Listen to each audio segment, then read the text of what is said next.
warahmatullahi wabarakatuh.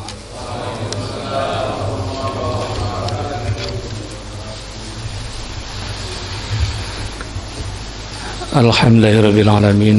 Wabihi nasta'in ala umuri dunya wa din. Wassalatu wassalamu ala asrafil anbiya'i wal mursalin Sayyidina wa maulana Muhammadin wa ala alihi wa ashabihi wa man tabi'ahum bi ihsani ila yaumil amma ba'd. Rabbi shrah li sadri wa yassir li amri wahlul 'uqdatam min lisani yafqahu qawli. Bismillahirrahmanirrahim. Allahumma 'allimna ma yanfa'una wanfa'na bima 'allamtana wa zidna ilman walhamdulillahi ala kulli halin. Sadaqallah sadaqa Rasulullah sallallahu alaihi wasallam. Bismillahirrahmanirrahim. Malam ini Al-Qur'an ya. Tahsin biasanya ya. Bismillahirrahmanirrahim. Bapak hadirin sekalian yang dimuliakan Allah Subhanahu wa taala. Perlu kita ketahui bahwa dalam kita beragama ini ada pendapat-pendapat ya dalam pelaksanaan ibadah. Ini biasanya dikemas dengan suatu mazhab. Jadi mazhab itu atau pendapat itu banyak sekali. Yang umum di kita Indonesia itu 4 yang kita kenal dengan mazhabul arba'ah, mazhab yang 4 ya. Ada mazhab Maliki, Hambali, Syafi'i, Hanafi. Tapi hakikatnya untuk dunia mazhab itu sangat banyak sekali. Nah, mazhab ini pendapat-pendapat. Ini saya ingin menekankan bahwa harus juga kita memahami mazhab-mazhab yang lain. Ini kan sementara orang memahami satu merasa itu benar. Yang bilang benar siapa? Siapa yang bilang benar? Semuanya orang alim. Semuanya ulama besar. Ilmunya tidak diragukan. Ya. Hadis ribuan hafal. Terus kalau kita merasa benar, berarti yang ono salah. Yang lain salah, yang lain dosa, yang lain neraka. Apa begitu? Kan enggak. Ini kadang-kadang kan orang nyalain itu bisa banget gitu ya. Wah, bid'ah, neraka, bid'ah, neraka, bid'ah, neraka gitu. Yang bilang dia benar siapa? Yang bilang kita benar siapa? Ini kan kita katakan mazhab Syafi'i yang banyak di kita, jaminan kita benar. Contoh, dalam masalah berwudu, mazhab Syafi'i itu membatalkan bersentuh dengan wanita. Tapi prakteknya ketika tawaf, baik haji maupun umroh, di situ dia bisa. Berarti kan gugur. Katakan seperti itu. Akhirnya kita pindah talfik, pindah mazhab ke yang lain, bahwa menyentuh wanita pada saat itu tidak batal. Kalau seandainya kita masih berpegang teguh batal, nggak kelar-kelar kita. Umroh itu, tawaf tuh nggak kelar-kelar, haji itu nggak kelar-kelar. Karena pasti bersentuhan. Ya, apalagi kalau yang bawa istri, ya. Dipegangin, coba-coba nggak dipegangin. Iya, Ji. Hilang. Karena orang penuh. Asal satu aja kita keselang satu begitu tuh. Keselang satu udah jauh dah. Dia masuk jauh mencar. Lebih nih kita adanya di gunung, ntar hilang. Itu pegangin. Jadi artinya ini saya ingin menekankan bahwa tidak bisa kita berfanatik kepada mazhab, tapi kalau fanatik kepada agama boleh, ya. Artinya berpegang teguh pada agama. Kalau mazhab itu tadi, kan ini pendapat Masani itu ya, asal Masani. Jadi 7 ayat yang diulang-ulang itu Fatihah, ya. Tapi yang ada di kita, kalau kau pertemuan yang ada di kita ini kan bukan mazhab Syafi'i. Punya nggak cetakan Mekah? Ya itu punya kali. Pulang dari sana biasanya suka bawa, kadang-kadang ada bawa. Dia cetakan Mekah. Itu Fatihah, Bismillah itu tidak satu, bukan ayat. Makanya di sana sudah pakai basmalah, sudah kedengaran basmalah. Jadi tetap 7 ayat, cuma yang terakhir itu ihdinas siratal mustaqim siratal ladzina an'amta 'alaihim ghairil maghdubi 'alaihim bagi 2. Jadi ihdinas siratal mustaqim 1, siratal ladzina an'amta 'alaihim ghairil maghdubi 'alaihim 2. Jadi 6, 7. Kalau kita kan 1 ayat, di situ nggak boleh berhenti. Ya. Karena ada, coba lihat kalau di Al-Quran itu ada lat di atas. Paham nggak huruf kecil di atas Quran? Ya, ada huruf kecil ya, banyak tuh. Itu kode tuh, kode. Tanda wakaf. Kalau la itu bukan wakaf malah maknanya bahwa di situ tidak boleh berhenti la itu. Tapi teorinya, coba lihat suratul Fatihah. Alhamdulillahirabbil alamin la. Ar-Rahmanir Rahim la. Coba lihat. Malik Yaumiddin la. Ya. Itu tidak boleh berhenti, tapi nyatanya kan kita berhenti di situ. Jadi kalau lihat mazhab Syafi'i itu cuma 3 tarikan apa? Alhamdulillahirabbil alamin Ar-Rahmanir Rahim Maliki Yaumiddin. Baru nanti lagi tarikan lagi iyyaka na'budu wa iyyaka nasta'in. Tarikan lagi ihdinas siratal mustaqim siratal ladzina an'amta 'alaihim ghairil maghdubi 'alaihim waladdallin. 3 tarikan apa? Tapi kita satu-satu. Nah, kalau di tafsirnya Quraisyah itu diperintahkan malah berhenti setiap ayat. Berhenti kenapa?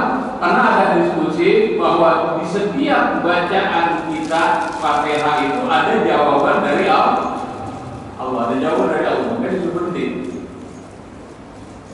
Misalnya dalam hadis Qudsi diriwayatkan Imam Abu Hurairah, kalau Allah Ta'ala qasamtu sholata baini wa baina 'abdi nisfaini, aku bagi sholat di sini di mana Al-Fatihah. Fatihah itu sholat itu doa, Fatihah itu doa. Ya karena ada bahasa lain di Fatihah itu doa. Fatihah itu dibagi 2 antara aku dan hambaku. Hadis Qudsi. Wali abdi masalah dan bagi hambaku apa yang dia minta. Faidah qala abdu alhamdulillahirabbil alamin, apabila hambaku mengucapkan kalimat alhamdulillahirabbil alamin, dibaca kalimat alhamdulillahirabbil alamin, maka dijawab oleh Allah hamidani abdi. Jadi ada jawaban-jawaban setiap ayat, ada jawaban-jawaban dari Allah yang diskusi. Artinya disebutkan. Jadi bukannya Quraisyah dalam tafsirnya lebih baik berhenti. Alhamdulillahirabbil alamin, berhenti.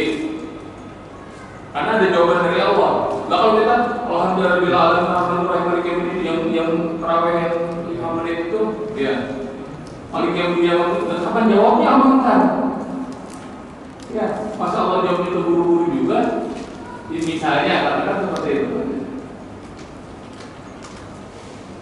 Jadi per ayat berarti. Nah, di ayat yang ke-7 Imam Syafi'i pendapat ihdinas siratal mustaqim siratal ladzina an'amta 'alaihim ghairil maghdubi 'alaihim waladdallin. Ini 1 tarikat apa?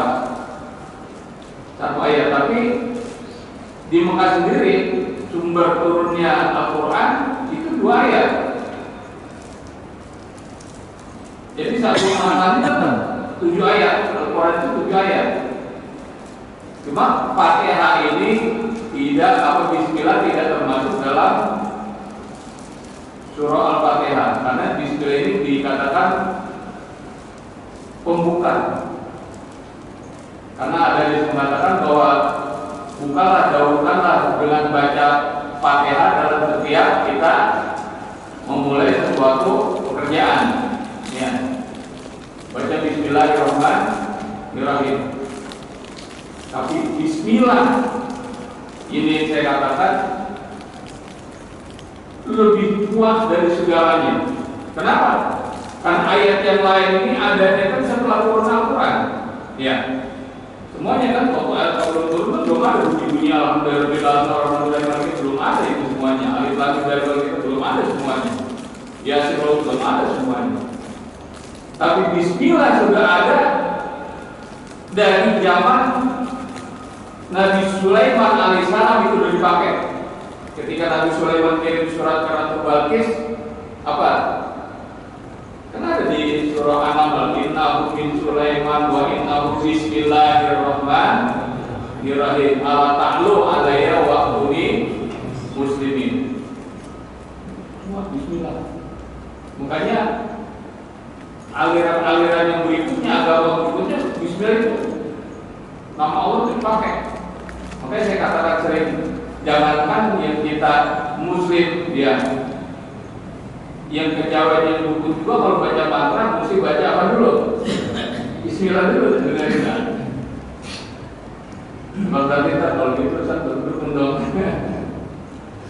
Ya, itu Bismillah dulu kuat, lebih kuat. Dari zaman Nabi Sulaiman itu sudah dipakai kalimat Bismillahirrahmanirrahim. Innahu min Sulaiman wa innahu bismillahirrahmanirrahim ala ta'lu alayya wa kuni muslimin. Ada di lah. Ya, ini kalau terjemahan menetapkan agama Bismillahirrahmanirrahim.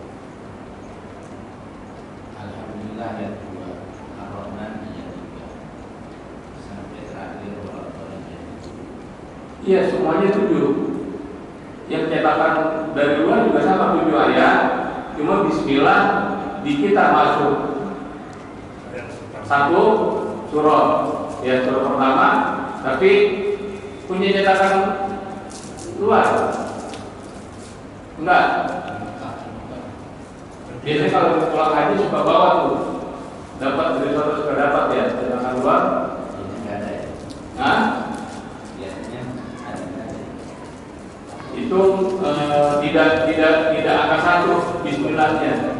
Jadi alhamdulillah angka 1. Tapi cara baca juga di sini banyak takbir, pakai cara baca juga. Ada yang maliknya panjang, ada yang malik pendek. Yang malik itu semuanya benar. Karena dari maknanya takbirnya benar. Yang maliknya panjang, malik yaumiddin, barisnya berdiri. Artinya raja di hari kemudian. Maha dari raja, semua raja. Artinya raja itu yang menentukan. Kalau mimnya pendek, malik yaumiddin artinya memiliki. Yang memiliki artinya punya kita, bukan punya orang. Mungkin apa ini? Gitu. Artinya terserah dia, terserah raja, terserah yang memiliki. Gitu. Tapi kalau Quraisy di situ ulama-ulama di kita lebih baik dipanjangkan, karena panjang itu ada huruf yang tersirat alif, ya panjang itu malik yaumiddin gitu. Huruf yang dibuang hingga diganti dengan baris lurus berdiri, artinya panjang, satu alif panjangnya malik yaumiddin. Kenapa? Karena ada hadis mengatakan satu huruf kita membaca Al-Quran 10 kebajikan. Jadi kalau malik yaumiddinnya pendek itu cuma mim lam ka 3 huruf, tapi kalau malik yaumiddin berarti 4, nambah 10 kebajikan. Sementara maksudnya sama, walaupun artinya beda. Malik panjang itu artinya raja, malik pendek artinya memiliki, artinya beda, tapi maksudnya sama. Yang memiliki, yang berkuasa, yang menentukan, ya dialah Malik, ya, atau Malik Yaumiddin atau Malik Yaumiddin. Kadang-kadang ada imam juga yang baca di pertama dia baca panjang, di Fatihah yang rakaat kedua dibaca pendek. Silakan saja. Ya. Jadi artinya yang saya maksud di sini, bermadzhab itu yang kita rasakan enak kita pakai, gitu. Ya. Kalau kayak warung masakan, warung ini cocok sama kita, ya makan di situ, gitu. Jangan yang enggak enak kita pakai, pulas seperti kita. Ya, yang enak, gitu. Silakan. Tapi jangan juga kita ngatain yang lain jangan. Lidah beda-beda, ya. Lidah kita orang Betawi sama orang Jawa beda. Huruf manis, apa pun manis, ya. Saya waktu pesantren di Jawa itu, Pak, kalau kita minum teh itu udah pasti manis. Jadi teh udah dijelasin udah teh manis semuanya tuh. Di warung-warung kaki lima juga teh ditutupin udah teh manis semuanya. Jadi kalau di kita mau minum teh manis kudu ngomong. Kalau nggak ngomong tehnya pahit, ya. Bu, minta tehnya pahit pasti itu. Kecuali kita bilang minta teh manis baru dimanisin. Di sana sebaliknya. Kalau kita minum teh itu pasti manis. Kecuali kita bilang teh pahit ya, baru dari mulai, gitu. Ini kan kayak gitu contohnya. Masing-masing daerah beda-beda. Nah, Al-Quran yang dicetak dari Mekah juga itu disesuaikan. Biasanya dikirim ke Indonesia, yang mazhab Hanafi dikasih orang Indonesia, mazhab ini dikasih itu. Dan nggak bisa kita menyalahkan itu, nggak bisa. Ya, orang pakai kunut, nggak nggak bisa. Ya, ini kadang-kadang yang bikin beda begini. Ini garis besar. Satu kelompok memakai dalil bahwa segala sesuatu yang tidak ada perintahnya bid'ah, tidak boleh dilakukan, yang tidak ada perintah. Ya. Tapi yang sisi satu lagi pakai dalil ada usul bikinnya. Ketika tidak ada larangan maka boleh mengerjakan. Contoh orang tahlil misalnya, ya, ada perintah tahlil, nggak ada, makanya dia bilang haram tahlil, tidak tahlil, mana perintahnya? Nggak ada perintah tahlil. Yang kita lakukan tadi urut-urutannya itu, ya, misalnya. Nah, orang yang tahlil bilang, selagi tidak ada larangan, boleh kita kerjakan. Mana larangannya? Nggak ada. Jadi nggak bisa kita. Nah, cuma yang harus kita pahami, sering saya sampaikan bahwa ritual yang kita adakan tahlil itu tidak wajib. Ini harus kita pahami. Itu kadang-kadang, berarti tahlil, ya, saya pikir tahlil, semangat tahlil. Ini supaya kita paham gitu. Jangan sampai kita berpendapat bahwa, tahlil itu wajib, kalau tahlilin dosa berarti dong, kalau namanya wajib. Jadi ini kewajiban keluarga yang ditinggalkan mendoakan itu aja. Dia kurang kuat, dia doa sendiri, dia ajak keluarga, kurang kuat juga dia ajak masyarakat tetangga yang lainnya. Begitu. Lebih banyak yang doain, lebih bagus. Gitu. Cuma ritual-ritual ini kadang-kadang kita itu tadi salah memahami karena udah umum diadakan begitu. Sehingga kita nggak berasa kalau itu bukan kewajiban. Tahlil kita adakan tidak wajib. Ya, kalau kita bilang wajib nanti salah. Ya jangan. Gitu. Jadi itu mazhab banyak. Ini ibaratnya itu tadi saya sampaikan. Mana kita berasa nyaman, silakan. Dan semuanya tidak ada kesempurnaan, nggak ada. Mazhab mana yang sempurna? Enggak ada, semuanya pasti ada titik kelemahannya. di satu lain, di bidang lain, di permasalahan lain, dan kita dalam berpaham sudah cukup. Artinya sudah tidak lagi berikhtihad. Kenapa? Karena semua pendapat sudah dituangkan situ oleh mazhab-mazhab. Sudah ada. Kita pengen pakai ini, udah ada pendapat ini. Kita pakai pendapat ini ada. Pendapat ini ada. Cuma jangan kita nyari enaknya. Gitu, nyari enaknya. Artinya gini. Wah, giliran omongan ini pakai mazhab ini. Ya kan? Enteng, nyari enteng gitu. Giliran enakan orang mana gitu. Ya, ini enakan yang ini, jangan. Itu tanda kelemahan iman. Ya, kelemahan iman, nyari enteng-entengnya aja. Ya. Jadi harus kita istiqomah gitu, tapi jangan fanatik. Ya, yang kesalahan ini kadang-kadang banyak orang yang merasa dia yang benar. Ya. Dia yang benar, orang lain salah. Ya, kalau salah kan berarti neraka. Ya. Apa terus semuanya pada neraka, dia bilang yang benar. Terus yang bilang dia benar siapa? Kan semuanya berpendapat, berijtihad. Ya. Dan itu ikhtilaf ulama rahmatun, kata Allah. Kata Rasulullah, ikhtilaf ulama, perbedaan pendapat ulama itu rahmatnya supaya kita berpikir. Kenapa begini? Kenapa begini? Kok bisa begini? Kok bisa begini? Oh, yang ngasih ini, yang pada sini. Gitu ya. Jadi Fatihah itu juga berbeda-beda pendapat. Bahkan Imam Syafi'i dengan Imam Maliki, murid dengan gurunya berbeda pendapat. Kalau Imam Maliki itu menyatakan bahwa Fatihah Bismillah bukan bagian dari Fatihah, ya, dia secara kelumasan itu ayat yang ketujuh dibagi dua, gitu.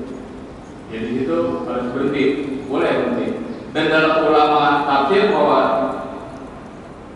berhentinya kita dalam membaca Al-Quran harusnya kita memahami. Kalau kayak bahasa gitu.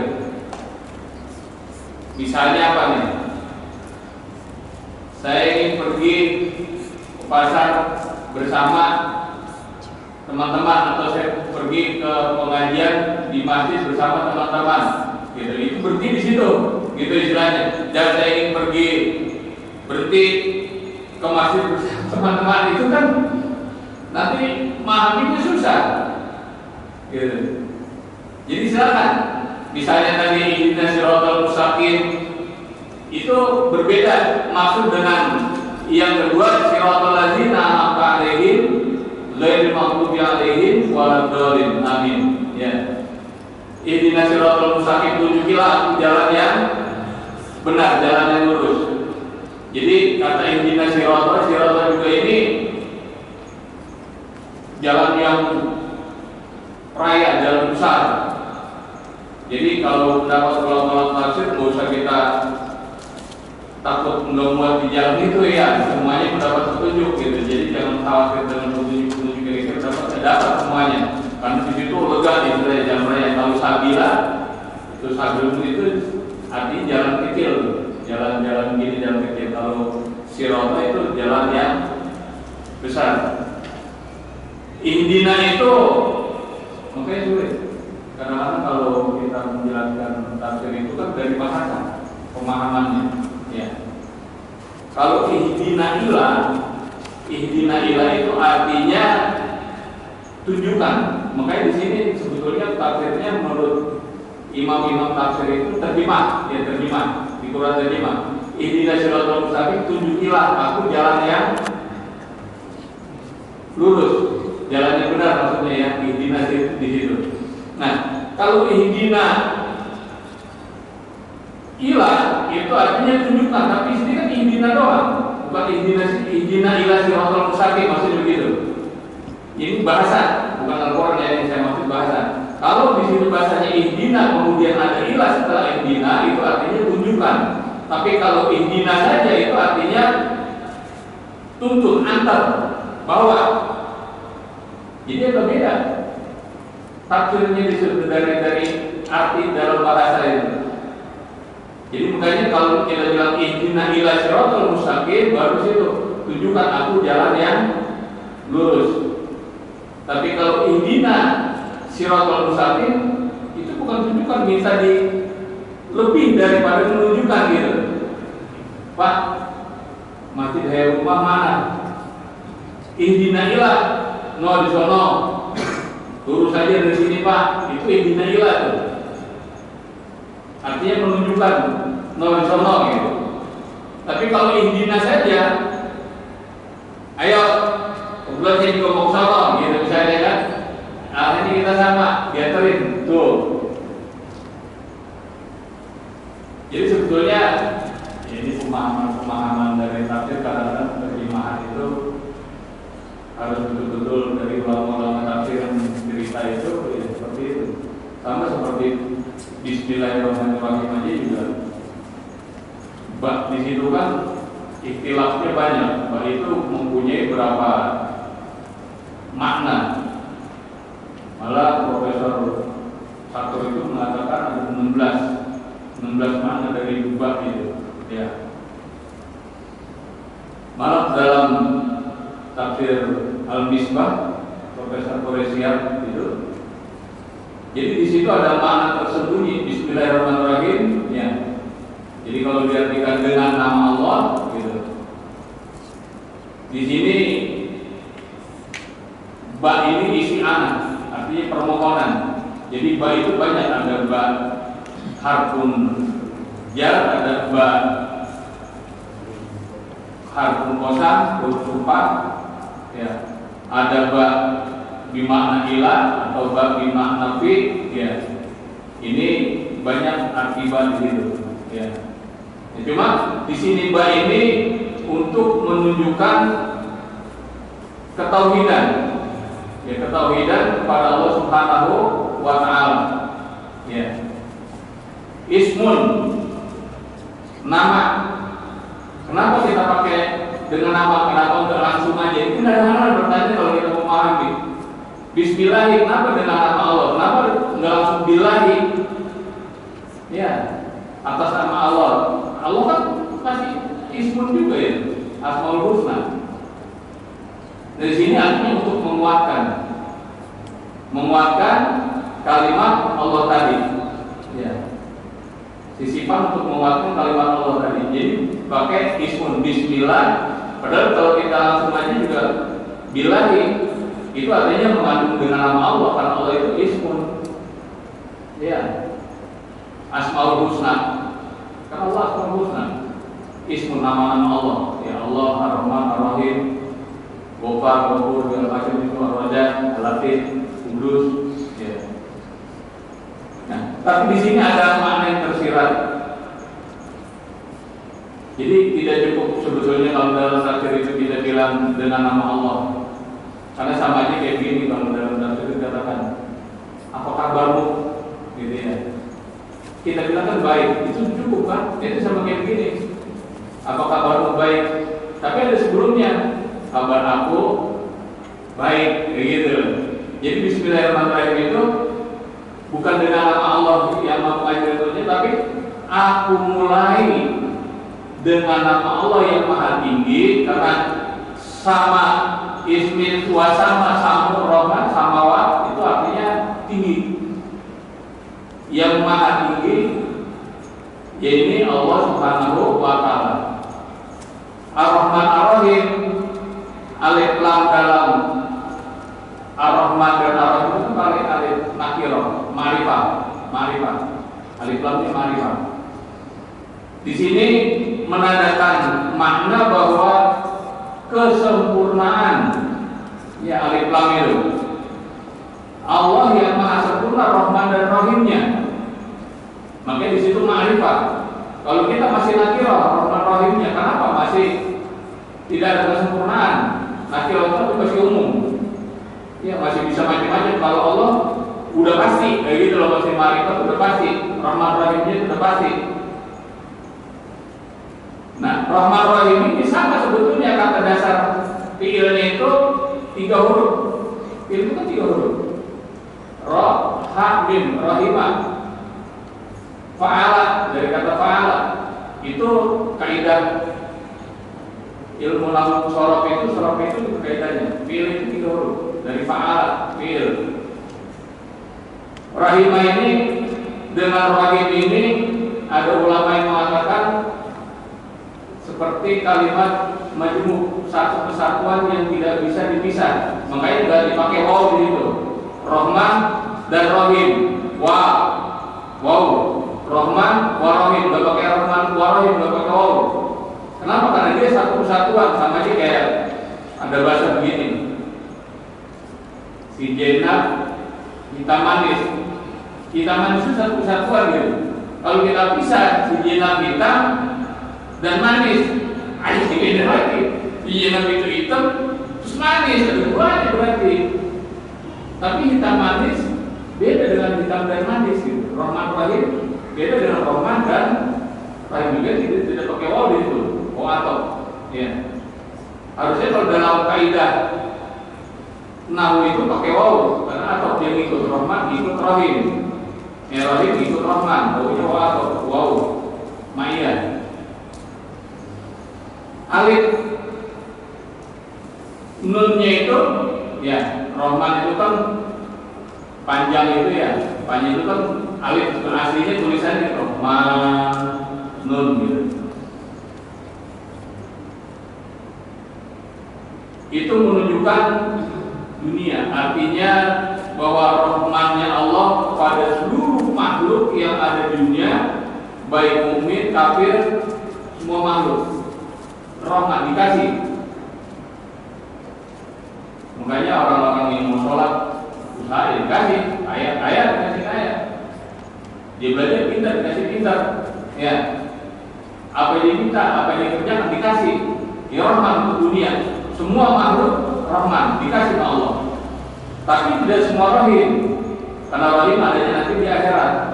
Rahman itu terbatas sampai perjalanan hidup di dunia.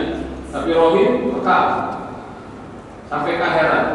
Baik di dunia sudah mendapat rahim, baik di akhirat. Karena ya titik 2 ya ini mengandung arti para aulia dan anbiya dan umat-umat muslim yang mendapat rahim. Mereka yang mendapat rahim, orang-orang yang mengikuti jejak nabi dan rasul. Itu yang mendapat rahim. Nanti sampai ke akhirat. Kalau rahmat cukup di dunia. Kalau rahim sampai ke akhirat. Jadi ini paham saya bingung paham ya? Dulu saya kan juga seperti ini. Pernah? Iya. Iya, enggak. Dan rahimnya. Takutnya nggak mudah gitu kalau di Jawa itu bilang nggak mudah gitu. Nggak apa takutnya masalah pas ngomong aja ngeliatin gitu. Sedikit yang pasti gini, yang saya tekankan itu kita dalam mazhab itu ada banyak, ya. Cuma yang lumrah di kita 4, ya. Nah, mazhab yang di Mekah itu nggak ada di kita. Jadi jangan kita salahkan mereka, atau di negara-negara lain jangan disalahkan mereka. Di sini aja kita pada main salahan, kita kadang-kadang kelemahan. Lah kita kalau mau nyalain berarti mazhab yang lain salah. Begitu salah, dosa. Begitu dosa, neraka. Lega amat dia di neraka, di surga. Ya, karena di surga itu luasnya berapa kali alam semesta ini? Luas surga itu. Wah, ucap-ucap kaki dia. Yang bilang dia benar siapa? Kita juga begitu. Jangan kita mengatakan, woi, Syafi'i paling benar. Nah, malah Profesor Buya Sakir itu bilang, apa sejarahnya? Saya juga belum memahami benar sejarah masing-masing imam. Oh, Imam Syafi'i itu matinya dibunuhnya sama umatnya. Kenapa ilmu terlalu tinggi, umatnya gak nyambung gitu. Kayak seorang guru cerita nih ngajar, bapak-bapak kagak nyambung itu, mau ngeliatin itu. Apa sih diomongin gitu? Takutnya begitu. Imam Syafi'i itu begitu kan, dia terlalu tinggi, umatnya jamaknya kagak nyambung, sampai mati di bawah katanya. Tapi memang ulama-ulama dulu itu tragis-tragis. Ada yang mati di penjara, ada yang mati dihukum, digantung, ada yang mati dipancung. Tragis-tragis memang. Ya. Tapi untuk mempertahankan akidah, mempertahankan iman, mempertahankan pendapat, ya memang seperti itu, mempertahankannya. Ya. Gitu. Jadi yang saya titik beratkan, jangan kita berfanatik kepada mazhab, jangan kita menganggap mazhab A yang paling benar, berarti yang lain salah, berarti yang lain dosa. Kalau dosa yang lain rata semuanya. Begitu banyak. Ya. Dan terus pertanyaannya, yang bilang kita benar siapa? Ya. Nanti orang juga bilang begitu, dia yang benar, ini salah.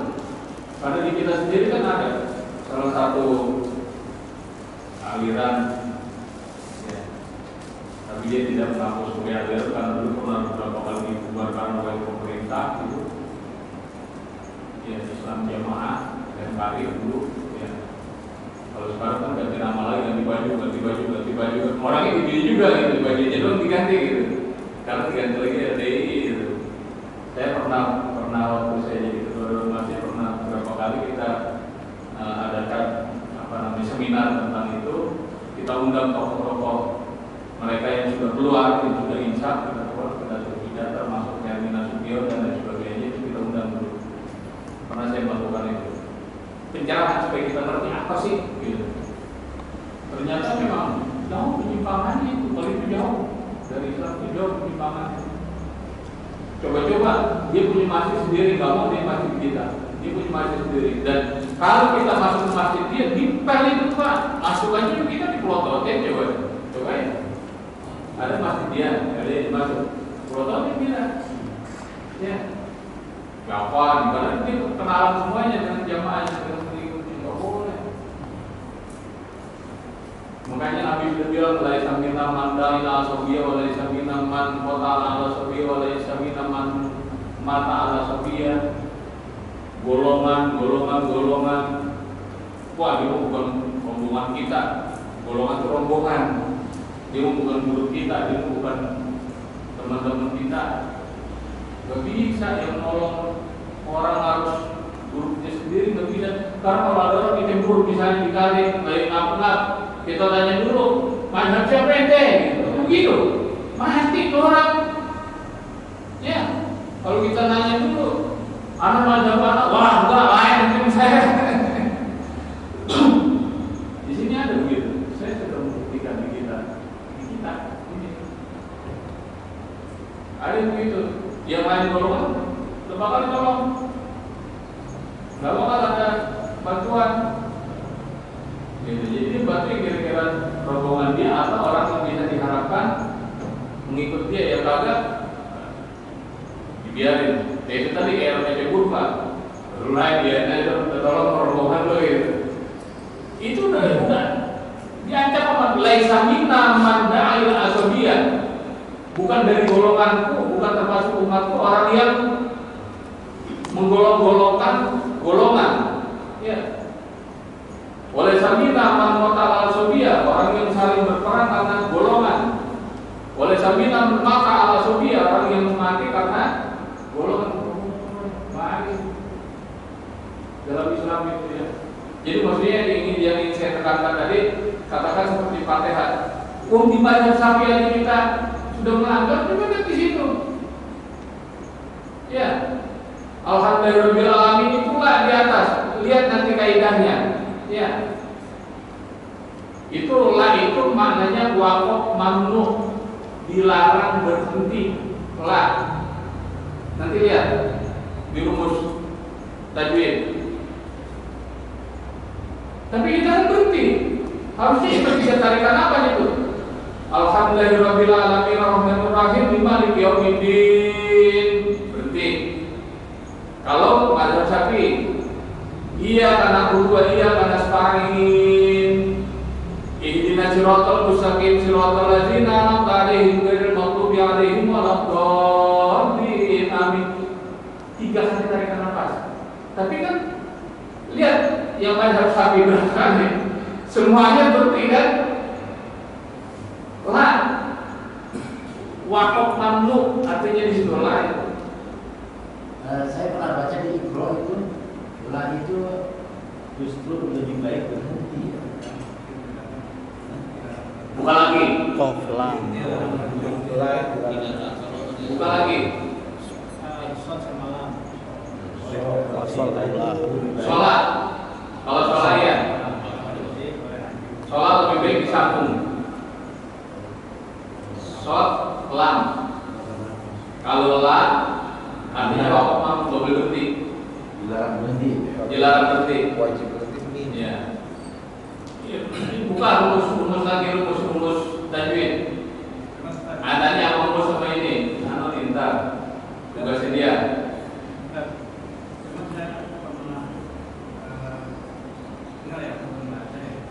Kalau Rasulullah kalau sedang sholat itu selalu menjeda-jeda berhenti kalau ayat hadisnya seperti itu. Jadi mungkin alasan pada sholat itu berhenti dulu karena hadis itu. Jadi jarang sekali Rasulullah kalau sedang sholat membaca ayat disambung karena selalu tidak langsung. Cuma artinya kan begini. Berarti ada Rasulullah yang nyambung juga, buktinya ada pendapat yang nyambung, kayak gitu misalnya, ya. Mungkin pernah juga disambung juga dalam beberapa hal ini. Rasulullah itu ada kejadian, ada ketika dia sholat, ada suatu kejadian pernah Rasulullah sholatnya cepat, tadi disambung bacanya. Alhamdulillah, misalnya gitu disambung. Begitu selesai, sahabat tanya Rasulullah, sholatnya cepat amat. Lo kalau dengar ada bocah kecil nangis itu. Begitu.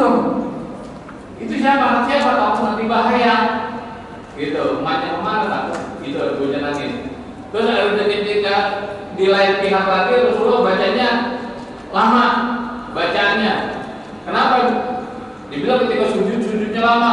Terus ngeliat ada Hasan Husain lagi main Rasulullah gitu. Jadi ada asbab gitu. Nah jadi sahabat itu mungkin melihat Rasulullah bacanya begini, Rasulullah baca begitu. Nggak mungkin lah kalau Rasulullah bacanya lurus dia berani nyambung, nggak bakal. Atau ketika Rasulullah baca nyambung dia berani putus-putus, nggak bakal. Itu bisa terjadi ketika Rasulullah. Nah kita nggak tahu semuanya kan. Yang mana yang benar? Nggak tahu. Kalau kita nggak nyaksiin, kan kita cuma katanya, ya. Kata guru-guru kita, kata guru gitu. Jadi itu kata guru nyampe ke Rasulullah juga nyampe ke perawi itu. Ya, jadi itu maksud saya tekanannya di sini kita memahami bahwa mazhab itu banyak, pendapat itu banyak. Pakailah yang kita berasa enak, berasa nyaman. Jangan kita menyalahkan, apalagi mengkafirkan orang yang berpendapat lain. Artinya ketika dia masih sholat masih benar. Walaupun agak beda itu tadi, misalnya ketika Allah Akbar ada yang begini, udah biarin aja.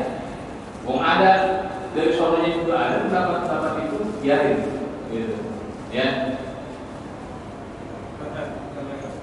Berkaitan dengan mazhab ya, mungkin karena dalam pahaman pengetahuan ya, pada saat belum berangkat ke Mekah, itu dia pegang mazhab Syafi'i. Begitu yang baik ke Mekah tadi kan bahwa kalau Maliki nggak batal antara Tuhan kan. Pulang ke Indonesia itu praktiknya di Indonesia. Di sana aja nggak batal. Padahal sebenarnya di sini udah batal tadi kan. Jadi pemahaman itu nggak luas ya. Baliknya kan balik lagi pada topik ini kan. Perasaan itu begitu. Kalau ulama tafsir bukan darurat pilihan talfik, tidak rasa. Kalau darurat itu gini Pak, kita kadang-kadang suka salah paham. Jadi kita anggap kalau yang pendapatnya ini kita pindah pendapat itu bukan. Darurat itu ketika semua bilang nggak boleh, kemudian bisa menjadi boleh. Itu baru darurat. Misalnya anjing babi haram, ya. Ketika ada suatu penyakit yang tidak bisa disembuhkan kecuali dengan itu, maka jadi boleh, ya gitu loh. Kan semuanya mengharamkan tuh. Itu yang saya maksud dalam tafsir itu namanya darurat seperti itu. Tapi kalau ketika pendapat itu namanya tafsir, pindah, bukan darurat, bukan. Nah itu salah tadi, misalnya Mari bilang di sono boleh, di sini dipegang lagi gini. Kalau dia berpendapat kepada Imam Syafi'i, ya. Tapi itu tadi saya bilang jangan